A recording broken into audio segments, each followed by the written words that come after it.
सुदामा की कथा से हम पुरुषों को क्या शिक्षा मिलती है? विवाह हो जाए तो निश्चित है कि आप गृहस्थाश्रम में पत्नी के साथ प्रवेश कर चुके हैं। प्रारब्ध पुरुषार्थ से गृहस्थाश्रम आपका उत्तम मध्यम पूरा ही होगा। शरीर मिला है, पत्नी है, बच्चे हैं, तो भगवान सबका कल्याण करेंगे यदि रास्ता सही है, चिंतन सही है। गृहस्थाश्रम परमात्मा की कृपा से पूरा होगा। तो एक काम करें जो सुदामा ने किया है। विवाह हुआ, पत्नी आई, तो दोनों ने बैठ करके गहन चिंतन किया है। आपकी पत्नी जब आपके पार्श्व में हो, समीप में हो, तो बैठ करके विवाह के बाद उससे चिंतन करना, संवाद करना कि देखो संसार में सार कुछ नहीं है।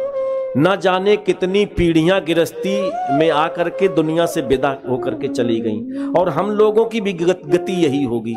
इसलिए पढ़ाई लिखाई, कपड़ा, भोजन, आवास, सम्मान, ये तो सब प्रयास से, पुरुषार्थ से, प्रारब्ध से मिलेगा ही, और हम काम भी करेंगे, लेकिन धर्म न छूटने पाए। ये पति को पत्नी को समझाना है। पति ये समझाए कि सब परम धर्म न छूटे किसी भी परिस्थिति में। गृहस्थी तो पूरी होगी, उत्तम मध्यम तरीके से गृहस्थी पूरी होगी। पति को चाहिए विवाह के बाद वो पत्नी से कहे कि हमारा परम धर्म इस गृहस्थाश्रम में न छूटे। और परम धर्म बात क्या है? लापरवाही, आलस्य में छूट जाता है। मैंने कभी आपसे चर्चा की है कि घर में कोई अंधेला किसी डब्बे में, बोरे में, टंकी में भर करके नहीं लाता है कहीं मार्केट से। आज तक किसी ने अंधेले को खरीदा है? बोलो, अंधेला कहीं से खरीदा जाता है? और आपके कमरे के भीतर अंधेला है, कहां से आ गया? जब हम प्रकाश के प्रति लापरवाह होते हैं तो मेरे घर आंगन के भीतर कमरों में अंधेला हो जाता है। प्रकाश के प्रति जो लापरवाही है वही अंधकार में हमें पहुंचा देती है। जो धर्म के प्रति हमारी लापरवाही है गृहस्थाश्रम में, वही अधर्म की ओर हमें धक्का देके पहुंचा देती है। कोई जानबूझ के अधर्म करना नहीं चाहता है। बोलो, कोई तैयारी बनाता कि हम अधर्म करें और फिर भी अधर्म हो जाता, क्यों? धर्म के प्रति जो लापरवाह नजरिया है हम लोगों का। अरे कथा तो रोज होती रहती है। हाँ। कई ऐसे चिंतन आते हैं जो हमारी सकारात्मकता परमात्मा के प्रति, हमारा सकारात्मक दृष्टिकोण वो तोड़ देती है, मेरी बुद्धि काट देती है। धर्म क्या? अरे फिर बाद में कर लेंगे, पूजा बाद में कर लेंगे, अभी क्या जरूरत, फिर किसी दिन कर लेंगे। तो धर्म के प्रति जो व्यक्ति जितना लापरवाह होगा, उसके हृदय आंगन में अधर्म उतना गहराई लेता चला जाएगा। इसलिए जागरूक रहें प्रतिपल।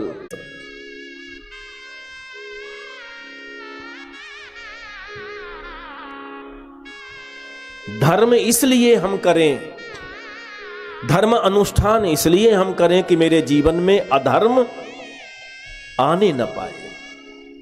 और जो लोग, देखो कुछ लोग ऐसे होते, भैया ना हम धर्म करते ना अधर्म करते। कुछ लोग ऐसे, तो उदासीन न बन जाओ, ये अभी पात्रता योग्यता है नहीं तुम में उदासीन बनने की।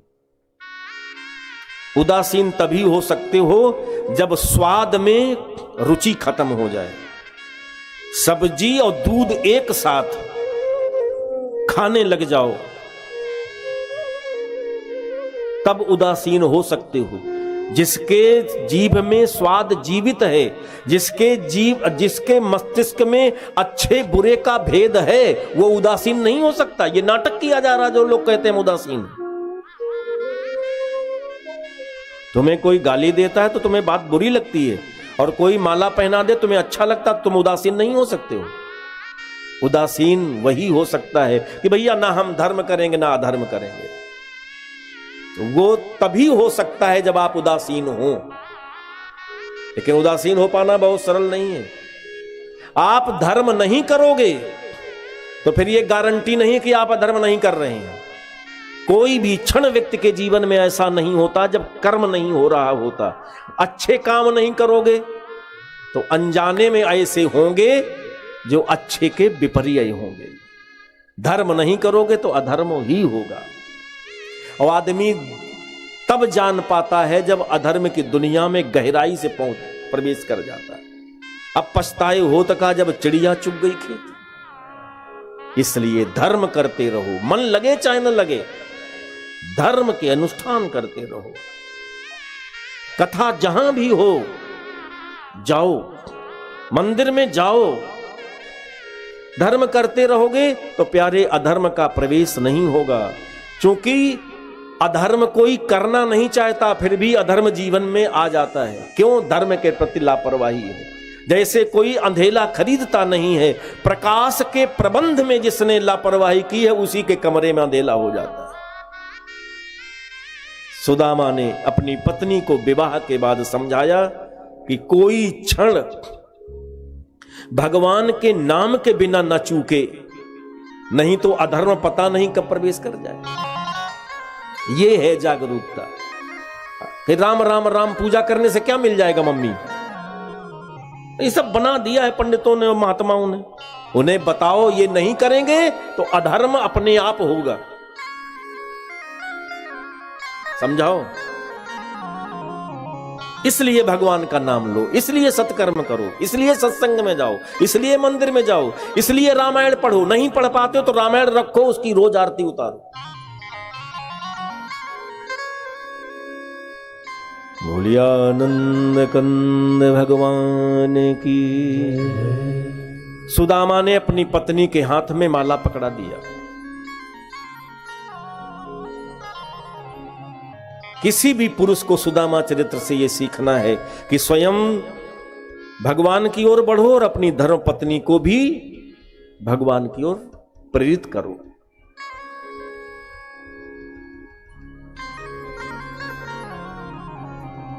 गृहस्थ आश्रम में है, पुरुषार्थ करें, परिश्रम करें,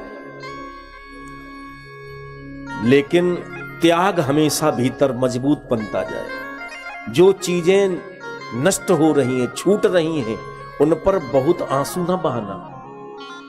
कभी नई गाड़ी लेके आना तो नई गाड़ी पर बैठना तो कहना भगवान से कि हम गाड़ी में बैठें, ये तो ठीक है, लेकिन ये गाड़ी कहीं मेरे मन और चित्त में ना बैठ जाए।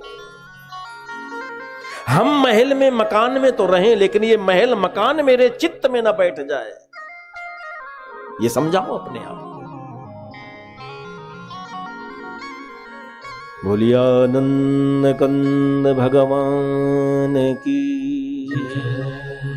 देखो आज समापन दिवस है, हर एक व्यक्ति कुछ न कुछ श्रद्धा भेंट लाया है, वो आएगा। आप लोग वो सब देखोगे तो फिर हम आपको देख के कथा कर रहे हैं और आप दूसरे को देखोगे तो हमें कैसा लगेगा?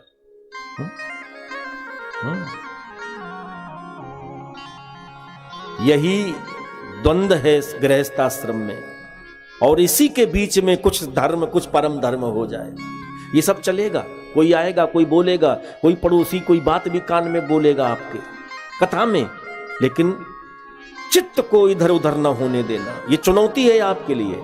यदि आप यहां शोरगुल में कथा सुन लिए एकाग्र चित्त होकर के, तो घर के शोरगुल में भी तुम भगवान का भजन कर सकते हो। तो अपनी योग्यता को और बढ़ाओ, मजबूत करो। बोलिया नंद कंद भगवान की। सुदामा ने विवाहोपरांत अपनी पत्नी को माला दिया और समझाया, बहुत ज्यादा शब्द से व्यवसाय नहीं करना चाहिए, इशारों से ज्यादा काम लो। क्योंकि जो व्यक्ति जितना ज्यादा बोलता है उसकी वाणी से उतने पाप भी होते हैं। तो मितभाषी बने, कम से कम बोला जाए, ठीक है ना। सुदामा ने यही तो सिखाया पत्नी को कि जब इशारे से हम लोग एक दूसरे को समझ लेंगे कि ये तुम्हें जरूरत है, ये तुम मांग रही, हमें ये जरूरत, तो फिर शब्द का व्यवसाय क्यों किया जाए? क्योंकि शब्द ऐसी रस्सी है जो हमें संसार में फांसती है। इसलिए कम से कम बोला जाए। ये पुरुष पत्नी को समझाए। सुदामा बात नहीं करते, दोनों माला लेकर के भगवान का भजन करते हैं। और फिर जब दोनों राजी हैं तो भोजन भिक्षा में मिल जाए तो सुदामा सबसे पहले अपनी पत्नी को खिलाते हैं, बाद में खाते हैं। और कोई भी पति यही करता है कि पहले पत्नी को, बच्चों को, बाद में अपना खाए। और जब नहीं मिले या कि स्वाद अच्छा ना हो तो कह देता था कि अब स्वाद के लिए नहीं खाना है, अब शरीर स्वस्थ बना रहे जिससे भगवान का भजन हो सके, इसलिए भोजन करना है। स्वाद के लिए तो 50 साल तक खाया है।